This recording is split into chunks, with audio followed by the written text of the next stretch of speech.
அன்பார்ந்த பயனர்களே, இந்த வீடியோவில் யுடிஐடி கார்டு, அதாவது யூனிக் டிசபிலிட்டி ஐடி கார்டுக்கு எப்படி விண்ணப்பிப்பது என்பதை விளக்கப் போகிறோம். யுடிஐடி கார்டு என்பது மாற்றுத்திறனாளிகளுக்காக வழங்கப்படும் தனித்துவ அடையாள அட்டையாகும்.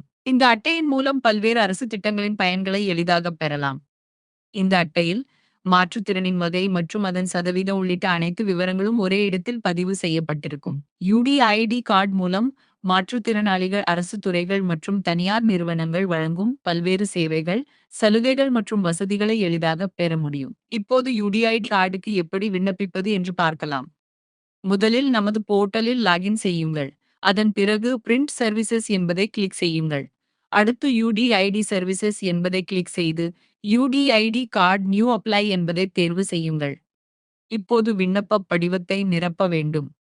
அப்ளிகண்ட் நேம் என்ற இடத்தில் விண்ணப்பதாரரின் முழு பெயரை உள்ளிடுங்கள். அதன் பிறகு விண்ணப்பதாரரின் மொபைல் எண் மற்றும் ஆதார் எண்ணை உள்ளிடுங்கள். பின்னர் விண்ணப்பதாரரின் மாநிலத்தை தேர்வு செய்யுங்கள். Relationship between applicant and co applicant என்ற இடத்தில் விண்ணப்பதாரருக்கும் துணை விண்ணப்பதாரருக்கும் உள்ள உறவுமுறையை தேர்வு செய்யுங்கள் அல்லது உள்ளிடுங்கள். அடுத்து துணை விண்ணப்பதாரரின் முழு பெயர் மற்றும் மொபைல் எண்ணை உள்ளிடுங்கள். பின்னர் டிசேபிலிட்டி டைப் என்ற இடத்தில் மாற்றுத்திறன் வகையை தேர்வு செய்யுங்கள். டிசேபிலிட்டி டியூ டு என்ற இடத்தில் மாற்றுத்திறன் ஏற்பட்டதற்கான காரணத்தை தேர்வு செய்யுங்கள். மாற்றுத்திறன் பிறவியிலிருந்தே இருந்தால் எஸ் என்பதை தேர்வு செய்யுங்கள். இல்லையெனில் நோ என்பதை தேர்வு செய்யுங்கள். அதன் பிறகு மருத்துவமனையின் பெயரை உள்ளிடுங்கள்.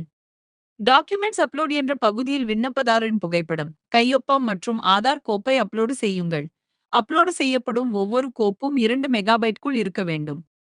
தேவையான அனைத்து ஆவணங்களையும் அப்லோடு செய்த பிறகு சப்மிட் ஃபார்ம் என்பதை கிளிக் செய்யுங்கள். பின்னர் ப்ரோசீட் வித் கார்ட்ஸ் வாலெட் என்பதை கிளிக் செய்யுங்கள். உங்கள் விண்ணப்பம் 2 வேளை நேரத்திற்குள் செயலாக்கப்பட்டு விண்ணப்ப ஒப்புகை சீட்டு, அதாவது அக்னாலேஜ்மெண்ட் போர்ட்டலில் காண்பிக்கப்படும். இந்த வீடியோவை பார்த்ததற்கு நன்றி.